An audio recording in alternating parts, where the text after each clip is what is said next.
Hey, welcome back to Nightly Nonsense, where we make some sense out of the nonsense. Tonight, I want to piggyback on what we talked about last night in a very different way. Let me give you the title for what this episode should be, and that is Lurking.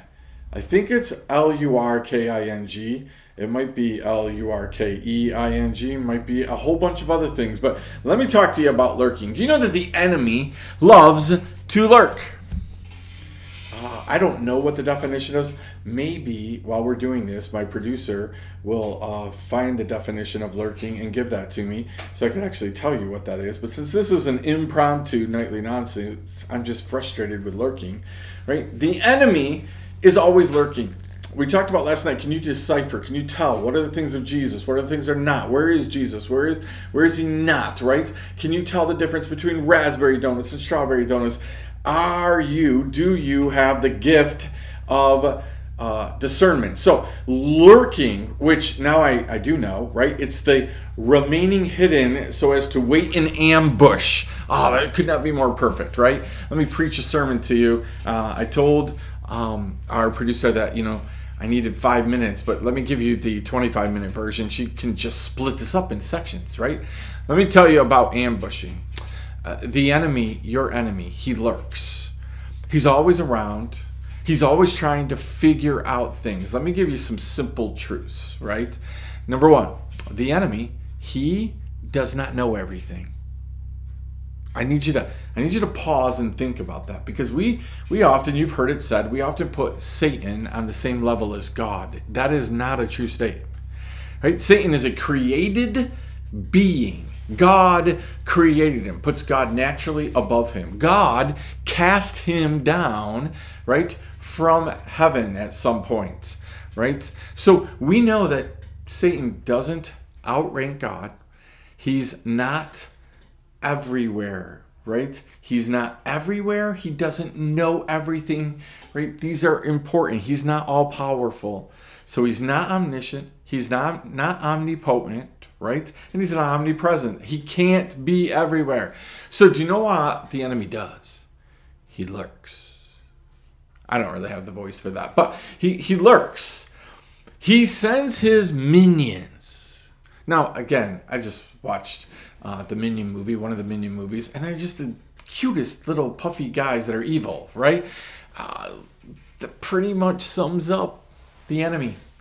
He can be this really cute, really enticing, really attractive, evil guy. He's a bad guy. No matter how cute he makes himself, he's a bad guy. He has bad intentions.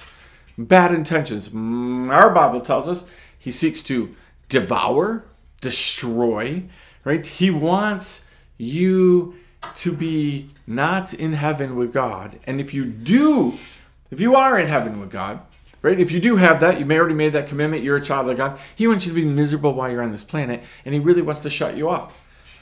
He is not all-powerful. He's not everywhere. He's not all-knowing. So he has to lurk. The enemy needs information. He needs information. So he will put his resources in places that will get information. Now, again, the greatest example of this is the paparazzi, right? They don't have access to all the stars, all the rich people, all the wealthy people, all of the movie stars of life. So what do? They lurk.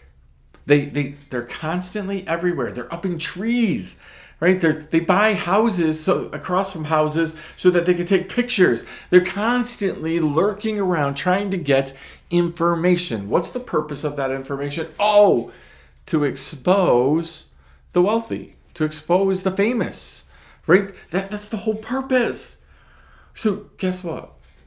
The enemy's ambushes, the enemy's lurking, what's the purpose? To expose you, the real you, the you when nobody's watching, the you when you don't think anybody's watching, the you when nobody's listening. He wants to expose you. Now again, his purpose isn't to help you. His purpose is evil.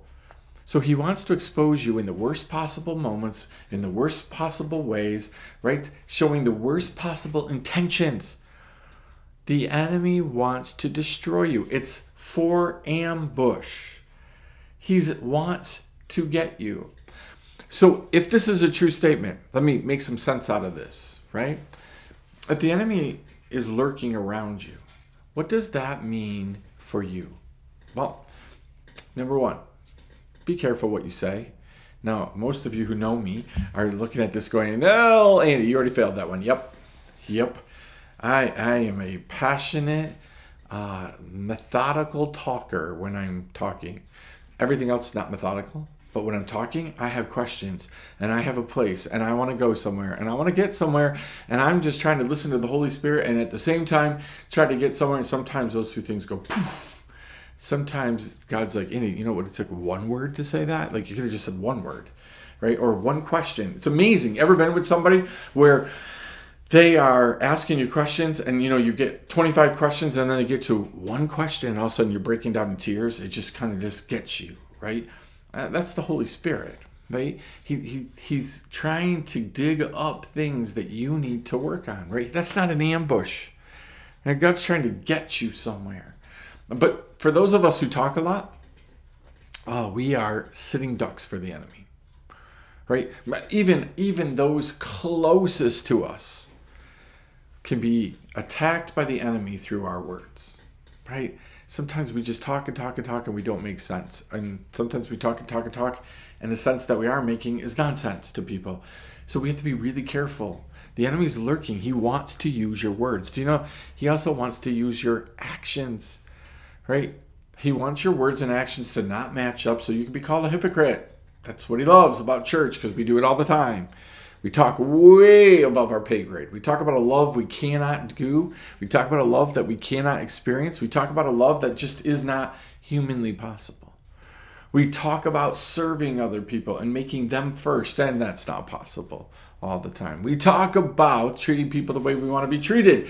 And then the second somebody starts in on us, we treat them the same way.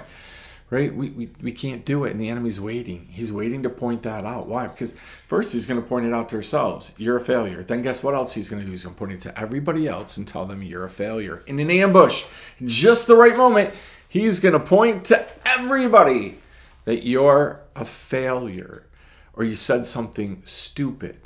Right? Just this morning, I was sitting at a prayer time with a bunch of pastors. Right? 1, 2, 3, 4, 5, 6 pastors. Everybody at the table is a pastor, right? In nature. Right? Every single person. And we're talking about barrels. And all of a sudden I say, hey, yeah, that's my favorite torture technique, the barrel. Do you know, like, that's kind of crazy, isn't it? When you're in the middle of a bunch of pastors, right?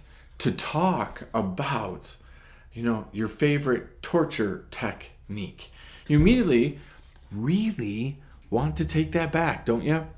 Really want to take that back and be like, why did I bring that up right now? Right? Made perfect sense in my head. Total sense in my head.